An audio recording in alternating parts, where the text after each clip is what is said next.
श्री गणेशाय नमः. वक्रतुंड महाकाय सूर्यकोटि समप्रभ निर्विघ्नं कुरु मे देव सर्वकार्येषु सर्वदा. गुरुर्ब्रह्मा गुरुर्विष्णू गुरुर्देवो महेश्वरः गुरुः साक्षात् परब्रह्म तस्मै श्री गुरवे नमः.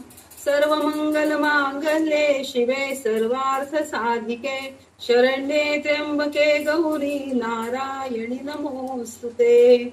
सृष्टौ या सर्गरूपा जगदनविधौ पालनीया च रौद्री संहारे चापि यस्या जगदिदमखिलं क्रीडनं या पराख्या पश्यन्ति मध्यमाथो तदनु भगवती वैखरी वर्णरूपा सा स्मद्वाचं प्रसन्ना विधि हरिगिरिशाराधितालङ्करोतु.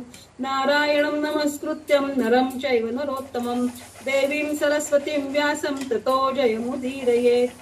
ओम श्री जगदंबा माता की जय.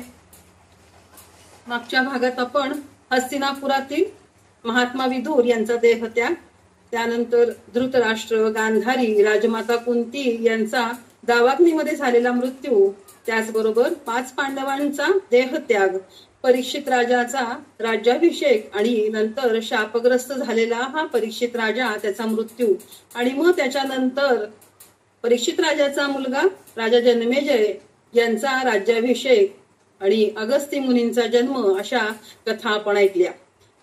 आपला 2रा स्कंद पूर्ण झालेला होता आणि आज आपण 3ऱ्या स्कंदाला सुरुवात करत आहोत. या भागात आज आपण राजा जन्मेजयला देवीच्या प्रभावाचं जे वर्णन आहे आणि त्याची जी महिमा आहे ते व्यासमुनी सांगत आहेत, तर तो कथा भाग आपण आज ऐकणार आहोत. महाबली राजा जन्मेजय यांना महर्षी व्यासमुनी श्रीमद देवी भागवत महापुराण कथा सांगत आहेत.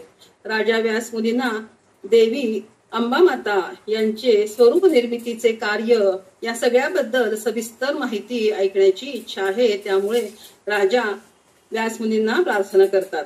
राजाने व्यासमुनींना जगात सर्वश्रेष्ठ कोण आहे, मी कोणाची आराधना करू, कोणाचं स्मरण करू, कुणाची अर्चना करू, कुणाचे स्तुती गाऊ, सर्वेश्वर परमात्मा कोण आहे, असे अनेक प्रश्न राजाने व्यासमुनींना विचारले. त्यावेळी व्यासमुनींनी त्यांना असं सांगितलं की राजा, हेच प्रश्न मलाही पडलेले होते आणि ते प्रश्न मी माझे गुरु नारद मुनी यांना विचारले.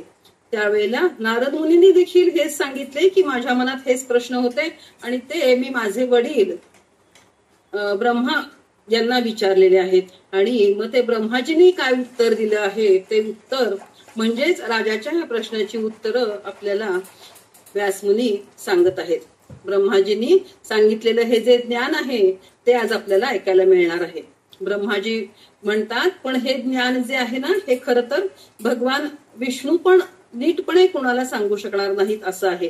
आणि जरी सांगितलं तरी ते कोणालाही कळेल का नाही कळेल याच्याबद्दल शंका आहे. कारण हे ज्ञान ग्रहण करणारी व्यक्ती जी आहे हे निस्पृह, विरक्त आणि विद्वेष रहित अशी असायला हवी असं ब्रह्माजी सांगतात. आपल्यासारख्यांना हे ज्ञान कळणं अवघडच आहे असं ब्रह्माजी सांगतात. प्राचीन काळी जेव्हा जलप्रलय झाला आणि सारी सृष्टी नष्ट झाली, त्यावेळी कमळातून माझा जन्म झाला, ब्रह्माजी सांगत आहेत. आणि माझ्या जन्माबद्दलच मला अनेक प्रश्न पडले. सगळीकडे जलच जल दिसत होते. त्यावेळी या कमळाच्या मुळाशी कदाचित जमीन असेल असे मला वाटले आणि ती शोधण्याचा प्रयत्न पण मी केला. पण त्याच वेळी आकाशवाणी झाली, तप कर तप कर असे शब्द मला ऐकू आले. मग मी त्या कमळावर बसूनच हजारो वर्ष तप केलं. त्यानंतर मला सृष्टी कर असे शब्द ऐकू आले आणि मी या महासागरात सृष्टी कशी निर्माण करू असा प्रश्न मला पडला. आणि मी हा विचार करत करतच त्या कमळ दांडीतून खाली गेल्यावर तिथे मला शेषशय्येवर विराजमान असलेले भगवंत दिसले. मग ते निद्रिस्त झालेले असल्यामुळे त्यांच्या निद्रेतून जागे करण्यासाठी मी योग निद्रेची प्रार्थना केली, योग निद्रेची स्तुती केली. त्यावेळी ती कल्याणी देवी त्यांचे शरीर सोडून दुसरीकडे गेली. मग त्या भगवंतांनी दैत्यांशी युद्ध करून त्यांना पराजित केलं आणि तिथे शंकर भगवान पण आलेले होते. आणि मग आम्ही तिघांनी मिळून जेव्हा देवीची प्रार्थना केली. त्यावेळेला आम्हाला जगनिर्मितीची आज्ञा झाली, पण आमच्याजवळ शक्ती नाही असे आम्हाला वाटू लागले. मग आम्हा तिघांनाही एका विमानात बसवून मा भगवती अंबिका आम्हाला एका सुरम्य प्रदेशात घेऊन गेली, जिथं अतिशय सुमधुर अशी हवा वाहत होती, फुलं होती, फळं होती. ते वन आणि उपवन असा सुरम्य असा परिसर तिथे होता. असं मनोहर दर्शन त्या परिसराचं सर्वांनाच घडलं. तिथे ती देवी नंतर एका अमृत सागराच्या किनारी आम्हाला घेऊन गेली. तिथलं दृश्य तर एकदम अद्भुत होतं. ब्रह्माजी आपल्याला हे सगळं सांगतायत. शिवजींच्या आकाराचा एक पलंग तिथे होता आणि तो रत्नजडित होता, आकर्षक रंगाचा आणि इंद्रधनुष्याने सुशोभित असा तो होता. त्यावर आकर्षक रंगाच्या नक्षीदार चादरी घातलेल्या होत्या आणि त्यावर एक सुंदर दिव्यांगना बसलेली होती.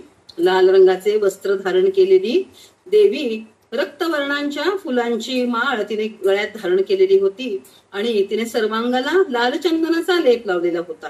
लालसर रंगाची छटा तिच्या डोळ्यांमध्ये दिसत होती. लक्ष्मीच्या सौंदर्याला देखील मागे टाकेल असं तिचं अनुपम सौंदर्य, सूर्याच्या तेजाला देखील मागे टाकेल असं होतं.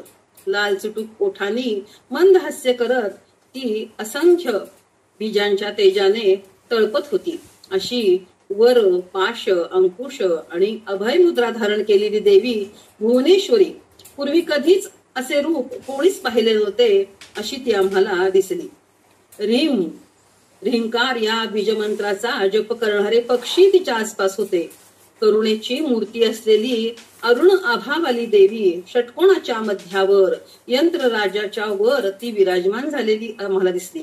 ती देवी परमात्म्याची इच्छा स्वरूपा नित्यानित्य स्वरूपिणी होती. अल्पभाग्याच्या लोकांना ती दुराराध्य आहे. ही वेद जननी विशाल नयना जगदंबा आदी स्वरूपा ऐश्वरी आहे. ही देवी कल्याणमयी सर्वव्यापिनी सर्वेश्वरी आहे आणि हीच सर्वांचे कारण स्वरूपही आहे. तिच्याजवळ करोडो विभूती क्रमाने स्थित आहेत. सर्व बीजमयी देवींच्या रूपात ती विराजमान आहे. ही महादेवी जगदंबा सर्वांची माता आहे. हीच देवी मूल प्रकृती स्वरूपा परमरूपाच्या सहयोगाने या ब्रह्मांडाची रचना करून परमात्म्यासमोर ते सगळे ब्रह्मांड ती उभे करते. याच देवीने वटपत्रावर स्थित बालमुकुंद भगवान यांना पाळण्यात असलेल्या बालकाप्रमाणे झोके देत सांभाळले होते. त्यामुळे तीच आदिजननी आहे असे श्री विष्णू स्मृती जागृती होऊन ते बोलू लागले. हे सर्व विष्णूंचे बोलणे ऐकत असतानाच सर्व ब्रह्मा विष्णू आणि महेश्वर देवीच्या जवळ पोचले. आम्ही सर्वजण तिथे पोचलो आणि त्यावेळी आम्हा तिघांनाही देवी माता स्त्री रूपात परावर्तित करू लागली असे आम्हाला जाणवले आणि आम्ही सगळेजण तिघही जण म्हणजे ब्रह्मा विष्णू म्हणजे मी ब्रह्माजी सांगतायत मी विष्णू आणि शंकर आम्ही तिघेही जण स्त्री रूपात परावर्तित झालो. तिथे देवीच्या आसपास निळ्या लाल आणि पिवळ्या वस्त्रात अनेक हजारो सेविका होत्या. त्यावेळी मी म्हणजे ब्रह्माजी देवीच्या पायाजवळ पोचलो आणि त्या भगवती मातेच्या नखामध्ये मला संपूर्ण ब्रह्मांडांचे दर्शन झाले.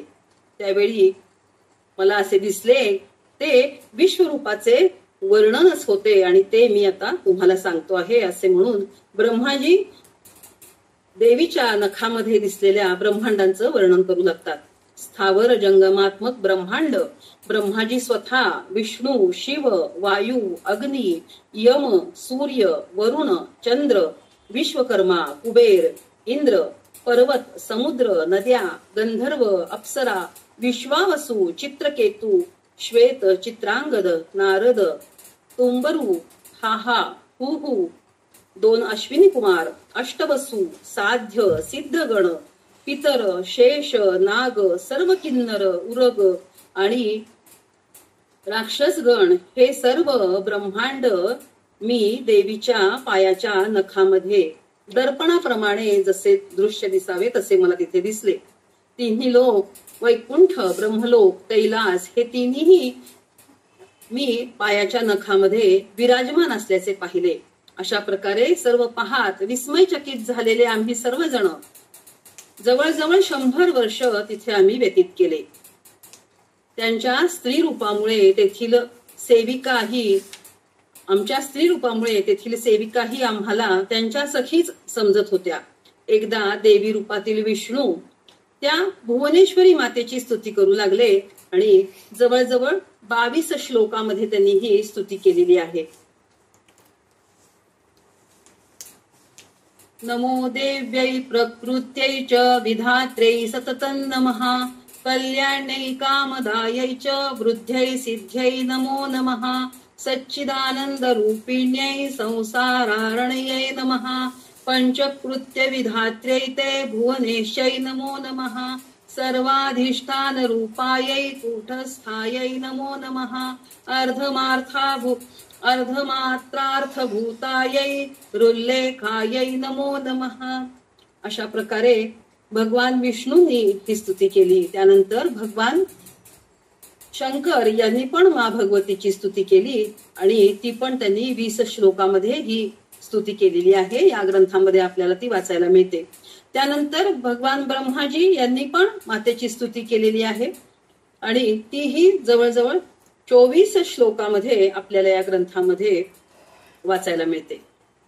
त्या तिन्ही देवांनी केलेली स्तुती ऐकून माता भुवनेश्वरी अत्यंत प्रसन्न झाली आणि स्तुती करताना त्यांनी मातेला आपण कोण आहात, पुरुष रूपात आहात की स्त्री रूपात आहात, आपण विस्तारपूर्वक सांगावे अशी ब्रह्माजी प्रार्थना करतात. आणि मग माता अत्यंत मधुर वचनामध्ये सांगू लागते की मी आणि परब्रह्म सदा सर्वदा एकच आहोत. आमच्यामध्ये कोणताही भेद नाही. तुमच्या बुद्धिभ्रमामुळे आम्ही 2 वेगवेगळे आहोत असे भासते. आमच्यातील हे सूक्ष्म अंतर जो जाणतो तो या संसार बंधनातून सदैव मुक्त होतो, यात शंका नाही. ब्रह्मा अद्वितीय, एक नित्य आणि सनातन आहे.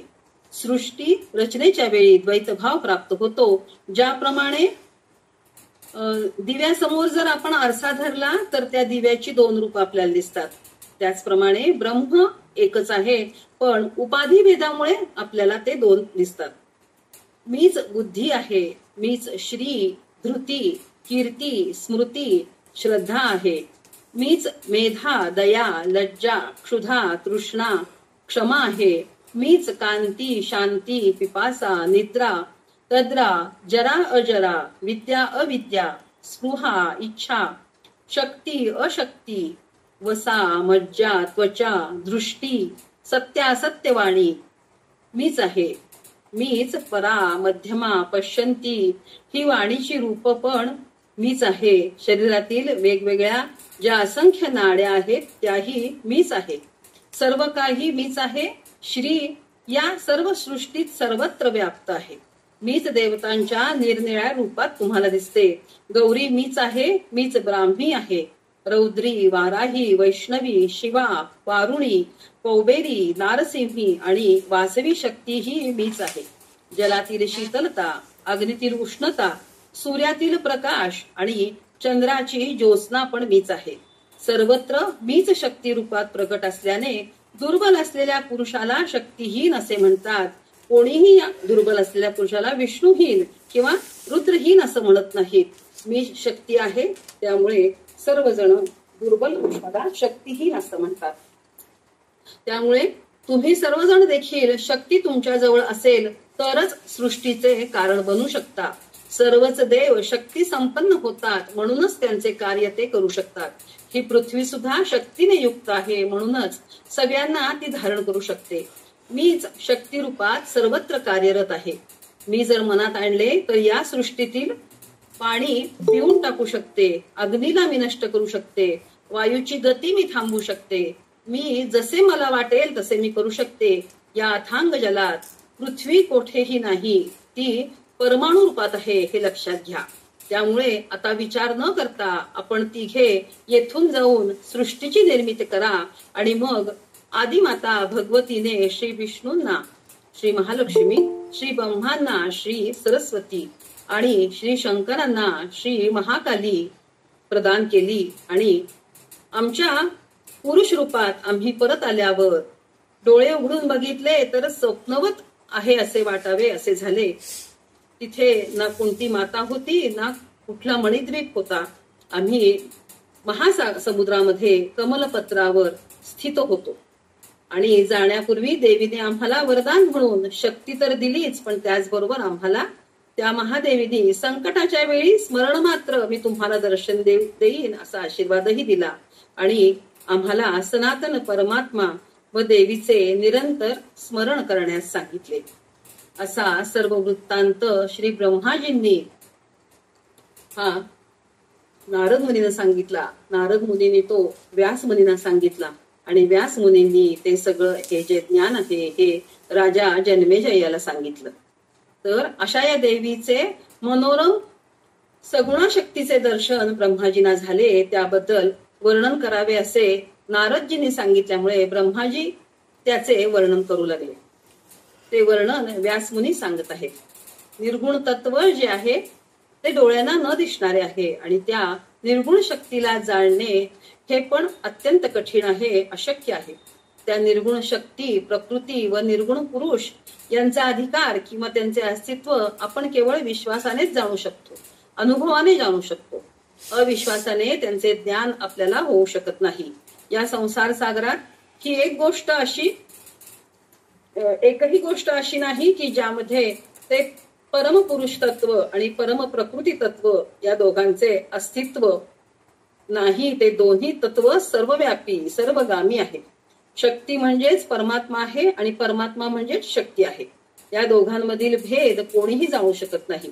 गुणांनी आच्छादित मन निर्गुण परमात्म्याचा अनुभव कदापिही करू शकणार नाही. जेव्हा मनुष्य अहंकार रहित होतो तेव्हाच तो परमात्म्याचे दर्शन किंवा अनुभव घेऊ शकतो. हा अहंकार सात्विक, राजस आणि तामस असतो. त्यांच्या 3 शक्तीही असतात. सात्विक अहंकाराची ज्ञानशक्ती असते, राजस अहंकाराची क्रियाशक्ती असते आणि तामस अहंकाराची द्रव्य शक्ती असते. त्यातूनच सत्वगुण, रजोगुण आणि तमोगुण आणि त्यांच्यापासून पंचमहाभूते, पंचमहाभूतांच्या तन्मात्रा, पंचकर्मेंद्रिये, पंचज्ञानेंद्रिये, अहंकार, मन, बुद्धी, ईश्वर यांची निर्मिती होते. कोणत्याही प्राण्यांमध्ये कोणताही एक गुण एकाच वेळी तिथे नसतो. हे 3ही गुण एक दुसऱ्याच्या आश्रयानेच एखाद्या व्यक्तीमध्ये राहत असतात. हे 3ही गुणांनीच हे जग निर्माण झाले आहे. त्यासाठी हे जग ज्यांनी निर्माण केले त्यांची आराधना मनुष्याने सदैव केली पाहिजे. ती माता भगवती कार्यभेदामुळे सगुणा आणि निर्गुणा दोन्ही असते. तो परमपुरुष अकर्ता, पूर्ण, निस्पृह तथा परम अविनाशी आहे. ती महामायाच सत आणि असत रूप जगाची रचना करते.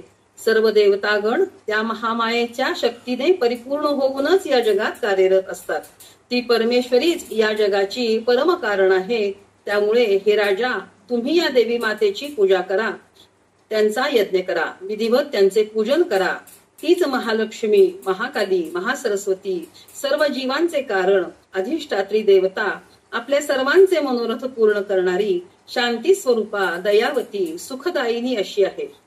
पूर्वी ब्रह्मा स्वतः, विष्णू, महेश आदी अनेक देवतांनी तिची आराधना केली आहे. अगदी अस्पष्टपणे जरी तिचे नाव आपण उच्चारले तरी सर्व मनोरथ पूर्ण होतात, अशी तिची महिमा सर्वत्र गायली जाते. तिच्या नावाचा परम अद्भुत असा महिमा सांगताना व्यासमुनी राजा जन्मेजय यास सत्यव्रत नावाच्या मुनींची कथा सांगत आहेत. ती कथा आज आपण ऐकूया. कोसल देशात देवदत्त नावाचा एक विद्वान ब्राह्मण राहत होता. तो निसंतान होता. त्यासाठी पुत्र प्राप्तीच्या अभिलाषेने त्याने एक यज्ञ केला. सर्व विधिवत त्यांनी तयारी केली. तमसा नदीच्या काठी त्यांनी ही यज्ञाची तयारी केली. तिथे एक मंडप बनवला. यज्ञ कार्यात निपुण असलेल्या सर्व ब्राह्मणांना बोलवून घेतले. यज्ञवेदी बनवली. विधिवत अग्नी स्थापन केला आणि एक पुत्र कामेष्टी यज्ञ केला. सर्वांना आमंत्रित करून मुनी सुहोत्र, याज्ञवल्क, बृहस्पती, पैलमुनी, गोभीर मुनी अशा अनेकांना आमंत्रण करून त्यांच्याकडून हा यज्ञ त्यांनी करून घेतला. सामवेदाचे गायन गोभीर मुनी करत होते. पण झालं असं की त्यावेळी त्यांचा स्वर थोडासा खालीवर झाला आणि त्यांचा स्वरभंग झाला. हा स्वरभंग झाल्याने देवदत्त मुनी जे होते, ज्यांनी हा यज्ञ करायचं ठरवलेलं होतं, तर त्यांना राग आला आणि त्या रागातच त्यांनी या गोभील मुनींचा अपशब्द उच्चारून अपमान केला. त्यावर ते गोभील मुनी जे आहेत ते क्रोधित झाले आणि त्यांनी देवदत्तला शाप दिला की तुला पुत्र तर होईल, पण तो मूर्ख अज्ञानी असा होईल. मग आता देवदत्त घाबरला आणि तो त्या मुनींची गयावया करू लागला, क्षमा मागू लागला, डोळ्यात पाणी येऊन त्यांची क्षमा मागू लागला. आणि मग त्यावेळेस मात्र दीन हृदय असलेले असहाय्य या अशा देवदत्तला पाहून गोभील मुनींना त्याची दया आली आणि त्यांनी थोडा वेळ विचार करून उशाप दिला की जरी तुझा मुलगा हा मूर्ख जन्मला तरी थोड्या दिवसांनी तो विद्वान होईल. आणि मग हा यज्ञ जो आहे हा समाप्त झाला. सर्वांचा मानपान करून भोजन विडा दक्षिणा जे काही सगळं द्यायचं होतं ते दान देऊन या यज्ञाची सांगता झाली. थोड्या दिवसानंतर देवदत्तची पत्नी रोहिणी ही गर्भवती झाली आणि 9 मास पूर्ण झाल्यावर रोहिणी नक्षत्रावरच रोहिणीने एक सुंदर बालकाला जन्म दिला. सर्व संस्कार करून देवदत्तने त्या बालकाचे नाव उतथ्य असं ठेवलं. दिवस जात होते, उतथ्य मोठा होत होता. मुंजीचे वय झाले. देवदत्तने त्याची मुंज पण केली आणि वेदाचं शिक्षण सुरू झालं.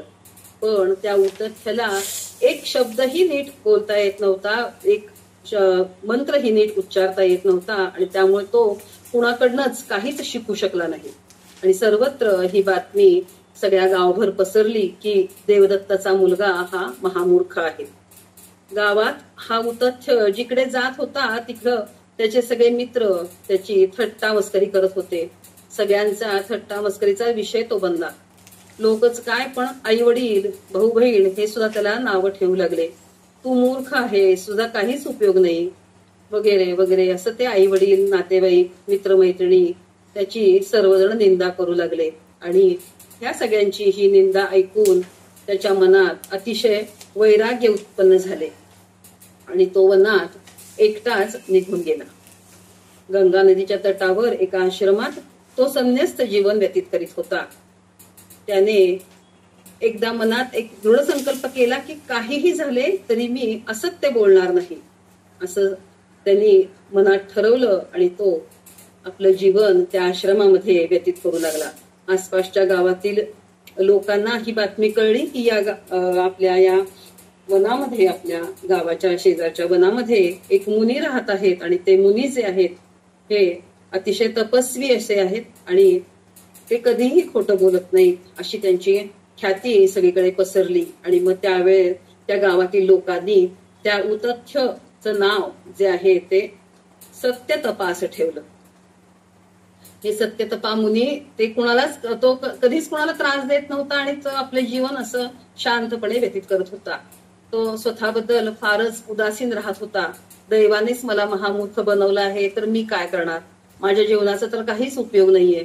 जसं फलरहित वृक्ष किंवा दूध न देणारी गाय निरुपयोगी असते तसंच माझं जीवन आहे असं मनातल्या मनात त्याला त्या गोष्टीचं वाईट वाटत होतं आणि विरक्त जीवन तो जगत होता. शांत चित्ताने जीवन व्यतीत करत 14 वर्ष निघून गेले आणि कधी माझा मृत्यू होतो अशी तो वाट बघत होता. त्याने काहीच जप मंत्र काहीच म्हटले नाहीत आणि तसेच त्याचे दिवस जे होते ते जात होते. असं ते त्याचं जीवन जे जगत राहिला तो, तर त्या फक्त एकच गोष्ट त्याची अशी घडली की तो सत्य बोलण्याचं व्रत त्याने जे घेतलेलं होतं तर तो मात्र ते व्रत अतिशय निष्ठेने तो पाळत होता. आणि एक दिवशी झालं असं की तिथे त्या सत्यतपा ऋषींच्या तिथे काही शिकारी लोक आले आणि त्या शिकारी लोकांनी एक आपण म्हणतो ना डुक्कर जे असतं त्याला बाण मारला आणि ते बाण मार लागलेलं डुक्कर पळत पळत जे आहे ते त्या ऋषींच्या आश्रमामध्ये आलं. आश्रमामध्ये एका झाडीमध्ये ते तिथं आतमध्ये निघून गेलं आणि हे सत्यतपा ऋषी जे होते तिथं ते बसलेले होते तपाला, डोळे मिटून ध्यानस्थ. आणि मग त्यावेळेला तिथं ते जे शिकारी लोक ज्यांनी बाण मारला होता ते तिथं आले आणि ते म्हणायला लागले की तू इथं कोणी आलेलं पाहिलंयस का, आणि आमचे शिकार जी आहे ती इथं आलेली आहे आणि तू आम्हाला ही शिकार जी आहे तू आम्हाला परत दे. तुझ्या ती आश्रयाला जरी आली असली तरी आमचं आयुष्य जे आहे ते याच्यावरच अवलंबून आहे. आम्हाला याच मांस खाऊन आमचं जीवन आम्ही जगत आहोत. तर तू आम्हाला ते जे डुक्कर जे तुझ्या आश्रयाला आलंय ते परत दे. परंतु आता हे मुनी जे आहेत यांनी ते बघितलेलं असतं की ते झाडीमध्ये लपलेलं आहे, परंतु यांचं व्रत आहे की हे कधीच खोटं बोलणार नाहीत. मग आता प्रश्न पडला सगळ्यांनाच की सत्यतपा जे आहेत ते खोटं बोलतात का खरं बोलतात. आणि मग त्यावेळेला मात्र असा प्रश्न पडल्यावर मात्र तिथे जे गावातले 2-4 लोक आलेले असतात ते म्हणतात की आता बघूयात की सत्यतपा मुनी जे आहे हे काय करतात आणि यांचं सत्य बोलण्याचं व्रत जे आहे ते हे पाळतात का खोटं बोलतात, त्याचा जीव वाचवतात. तर अशी जी ही कथा आहे ह्या कथेचं आज आपण इथेच थांबूयात आणि पुढचा म्हणजे मुनी हे खोटं बोलतात का खरं बोलतात हा जो कथा भाग आहे तो आपण पुढच्या भागात ऐकूया. झालेली ही कथा जी आहे ही कथा भाग जो आहे हा आपण मा भगवतीच्या चरणी अर्पण करू आणि क्षमा स्तोत्र म्हणू.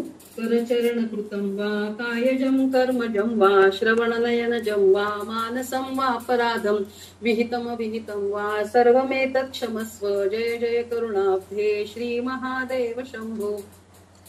ओम श्री जगदंबार्पणमस्तु.